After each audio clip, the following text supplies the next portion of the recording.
மிக அதிகமாக இருக்கக்கூடிய சூழலையும் நாம் பார்த்து கொண்டிருக்கிறோம். இந்த விமான விபத்து, அகமதாபாத்தில் நடந்திருக்கக்கூடிய இந்த விமான விபத்து அதிர்ச்சி அளிப்பதாக தமிழக முதலமைச்சர் மு.க. ஸ்டாலின் தெரிவித்திருக்கிறார். அதே நேரத்தில் பிரதமர் உள்துறை அமைச்சர் அமித்ஷாவிடம் பேசி இந்த விபத்து தொடர்பான உரிய நடவடிக்கைகளை எடுக்குமாறு அறிவுறுத்தி இருக்கக்கூடிய நிலையில் உள்துறை அமைச்சர் அமித்ஷா அகமதாபாத் விரைகிறார். விமான போக்குவரத்து துறை அமைச்சர் ராம்மோகன் நாயுடுவும் தற்போது ஆந்திராவிலிருந்து அகமதாபாத் விரைகிறார் என்கிற தகவலும் வெளியாகி இருக்கிறது. இந்த விமான விபத்து அதிர்ச்சி அளிப்பதாக தமிழக முதலமைச்சர் மு.க. ஸ்டாலின் தெரிவித்திருக்கிறார். இந்த விபத்தில் போயிங் 787-8 என்கிற இந்த விமானம் முற்றிலுமாக உருக்குலைந்திருக்கிறது. 12 ஆண்டுகள் பழமையான இந்த ட்ரீம்லைனர் விமானம் என்பது முற்றிலுமாக இந்த விபத்தில் உருக்குலைந்திருக்கிறது. கூடுதல் விவரங்களோடு இணைகிறார் டெல்லி செய்தியாளர் சுசித்ரா. சுசித்ரா, தற்போதைய ரீசன்ட் அப்டேட் அப்படிங்கிறது என்னவாக இருக்கு? பாதிக்கப்பட்ட பகுதிகளில் இருக்கக்கூடிய மீட்பு பணிகள் ஓரளவுக்கு இப்பதான் அங்க ஒரு காட்சிகளில் பார்க்க முடியுது. நம்ம புகைமூட்டம் தணிந்து உடல்களை மீட்கக்கூடிய பணிகள் நடக்குது. என்ன நிலவரம்?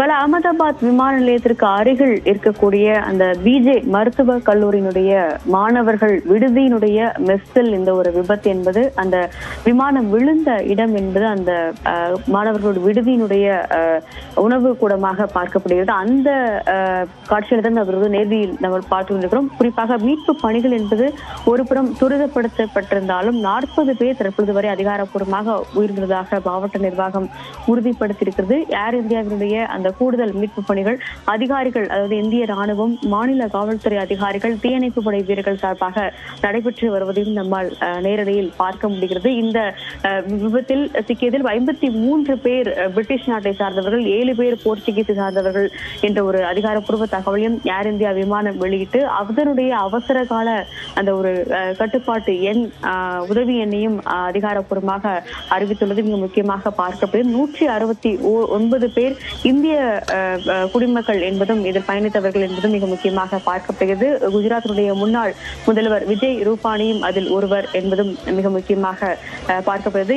பல்வேறு மீட்பு பணிகள் ஒருபுறம் நடைபெற்று வந்தாலும் எந்த கருப்பு பெட்டியை தேடும் பணியும் நடைபெற்று வருவதாக அதிகாரிகள் தெரிவித்திருக்கிறார்கள். மத்திய உள்துறை அமைச்சர் ஏற்கனவே மத்திய விமான போக்குவரத்து துறை அமைச்சர் ராம்மோகன் நாயுடன் தொலைபேசி மூலமாக பேசி பல்வேறு நடவடிக்கைகளை எடுப்பதற்கான ஒரு உத்தரவை பிறப்பித்த நிலையில் NDRF உள்ளிட்ட தேசிய மீட்பு பணி வீரர்களும் அந்த பகுதிக்கு அனுப்பப்பட்டிருக்காங்க. சூரத் உள்ளிட்ட அருகில் இருக்கக்கூடிய பகுதிகளில் இருந்து குழுக்கள் 3 முதல் 6 குழுக்கள் அந்த பகுதிக்கு சென்று மீட்பு பணியில் ஈடுபடுத்த உள்ளது குறிப்பிடத்தக்கது. இந்த ஒரு துரித கால மீட்பு அடிப்படையில் மீட்பு பணிகள் என்பது நடைபெற்று வருவதாகவும் இந்த விபத்து என்பது மிகவும் கவலை அளிக்கிறது என்ற ஒரு அதிர்ச்சியை ஏற்படுத்தியுள்ளது மட்டுமில்லாமல் கவலை அளிப்பதாக மத்திய உள்துறை அமைச்சர் அமித்ஷா தற்பொழுது எக்ஸ் தளத்தில் பதிவிட்டுள்ள அந்த ஒரு பதிவில் அவர் கூறியுள்ளார். மொத்தம் 53 பிரிட்டிஷ் நாட்டினர், 7 போர்ச்சுகீசர், 1 கனடா நாட்டை சார்ந்த நாட்டினவர்களும் மற்ற அதாவது பிற நாட்டினவர்களும் இதில் அதிகமாக இருப்பதன் காரணமாக தூதரக அதிகாரிகளுடன்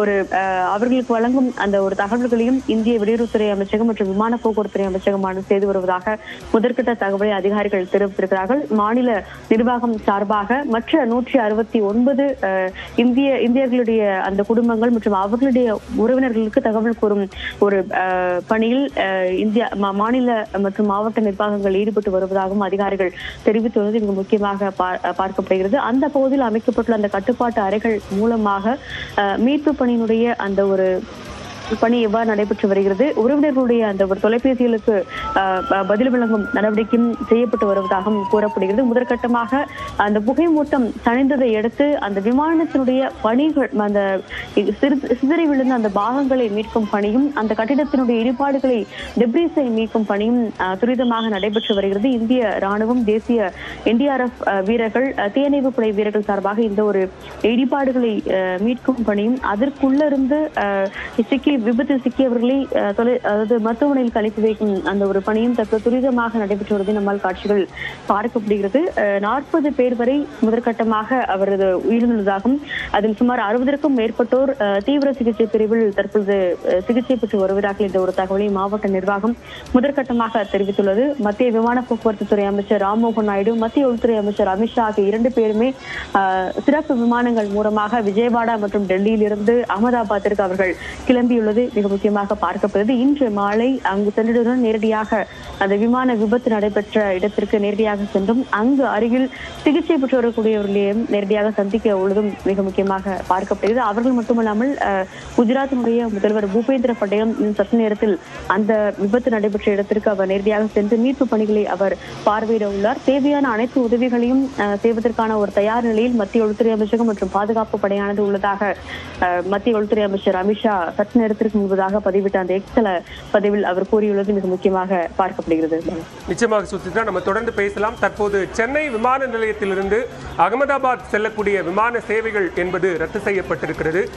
விமான விபத்தின் காரணமாக அகமதாபாத் விமான நிலையத்தினுடைய செயல்பாடுகள் முற்றிலுமாக ரத்து செய்யப்பட்டிருக்கக்கூடிய நிலையில் 182 பேருடன் சென்னை விமான நிலையத்திலிருந்து அகமதாபாத் புறப்பட்ட விமானம் என்பது மீண்டும் சென்னைக்கே திரும்ப வருகிறது. தற்போது அகமதாபாத் விமான நிலையத்தினுடைய செயல்பாடுகள் என்பது முற்றிலுமாக முடக்கப்பட்டிருக்கக்கூடிய நிலையில் சென்னையிலிருந்து அகமதாபாத் செல்லக்கூடிய அந்த விமான சேவைகளும் முழுவதுமாக ரத்து செய்யப்பட்டிருக்கக்கூடிய நிலையில் ஏற்கனவே புறப்பட்ட விமானமும் தற்போது மீண்டும் சென்னை திரும்புகிறது என்கிற தகவலையும் தற்போது சென்னை விமான நிலையம் உறுதிப்படுத்தி இருக்கிறது.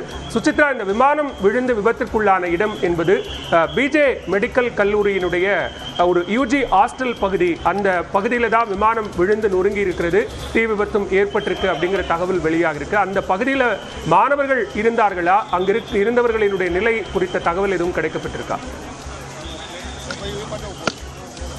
அதிகாரப்பூர்வமாக அந்த மருத்துவ கல்லூரியினுடைய மாணவர்கள் விடுதியினுடைய மாணவர்கள் அந்த சமயத்தில் அங்கு உணவு கூடத்தில் இருந்தார்களா என்பது தொடர்பான எந்த ஒரு அறிவிப்பையும் மாவட்ட நிர்வாகம் தற்பொழுது வரை வெளியிடவில்லை. குறிப்பாக அந்த விமானமும் அதே கட்டிடத்தில் விழுந்து கட்டிடமும் நொறுங்கியுள்ளதன் காரணமாக முதற்கட்ட மீட்பு பணிகள் நடைபெற்று அதன் பிறகு இந்த ஒரு யார் யார் அந்த பகுதியினுடைய அங்கிருந்த மாணவர்கள் விமானத்தில் பயணித்த பயணிகள் யார் என்பது தொடர்பான ஒரு அசஸ்மெண்ட் அதையும் அதிகாரிகள் செய்து வருவதாக காவல்துறை அதிகாரிகள் தற்பொழுது தெரிவித்துள்ளார்கள். முதற்கட்டமாக ஒரு துரித அடிப்படையில் அந்த ஒரு மீட்பு பணிகளை துரிதமாக நடத்துவதுதான் முதற்கட்ட ஒரு பணியாக உள்ளது. அதன் பிறகு அவர்களுடைய விவரங்கள் தொடர்பான அறிவிப்புகளை வெளியிடப்படும் என்ற ஒரு தகவலையும் அதிகாரிகள் தெரிவித்திருக்கிறார்கள். காட்சியில் மிக முக்கியமாக அந்த பகுதியினுடைய மாணவர்கள், அந்த கல்லூரி மாணவர்கள் பல்வேறு நூற்றுக்கணக்கானோர் அங்கு கூடியிருப்பதையும் நம்மால் காட்சிகளில் பார்க்க முடிகிறது.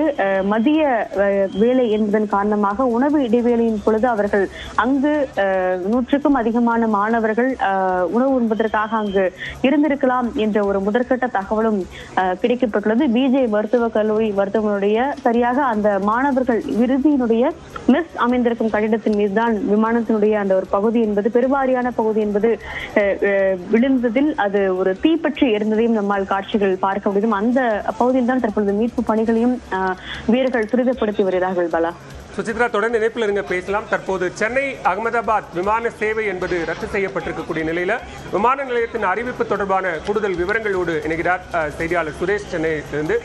சுரேஷ், தற்போது விமான நிலையம் என்ன அறிவிப்பை கொடுத்திருக்கிறார்கள்? அகமதாபாத் புறப்பட்ட விமானத்தினுடைய நிலை என்ன?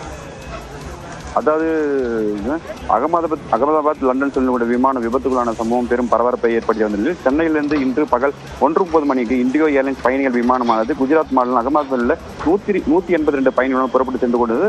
இந்த விமானம் இன்று மாலை 3:45க்கு சென்னை அகமதாபாத்தில் இருந்து விமான நிலையத்தில் தரையிறங்க வேண்டும். ஆனால் அதற்கிடையே அகமதாபாத் விமான நிலையத்தில் இருந்து லண்டனுக்கு புறப்பட்டு சென்ற ஏர் இந்தியா எக்ஸ்பிரஸ் விமானமானது விபத்துக்குள்ளாகி பெரும் பரபரப்பை ஏற்பட்ட நிலையில் அதன் விமானமானது குறிப்பாக ஓடுபாதை முழுவதும் மூடப்பட்டு விட்டதாலும் தகவல் கிடைத்துள்ளது. இதையடுத்து குஜராத் மாநிலம் அகமதாபாத் நெருங்கிக் கொண்டிருந்த இந்த இந்தியோ விமானமானது தகவல் தெரிவிக்கப்பட்டு தகவலின் அடிப்படையில் தரையிறங்க முடியாத சூழ்நிலையும் ஏற்பட்டதனால சென்னையிலிருந்து அகமதாபாத்தில் அந்த மேலிருந்து வட்டம் அடித்துக் கொண்டிருந்தது. அதன் பிறகு அகமதாபாத்தில் இருந்து தற்போது விமானமானது இண்டிகோ ஏர்லைன்ஸ் பயணிகள் விமானமானது சென்னை நோக்கி வந்து கொண்டிருக்கிறது. சென்னை நோக்கி வந்த உடனே சென்னையிலிருந்து செல்லக்கூடிய அகமதாபாத் செல்லக்கூடிய அனைத்து விமானமும் தற்போது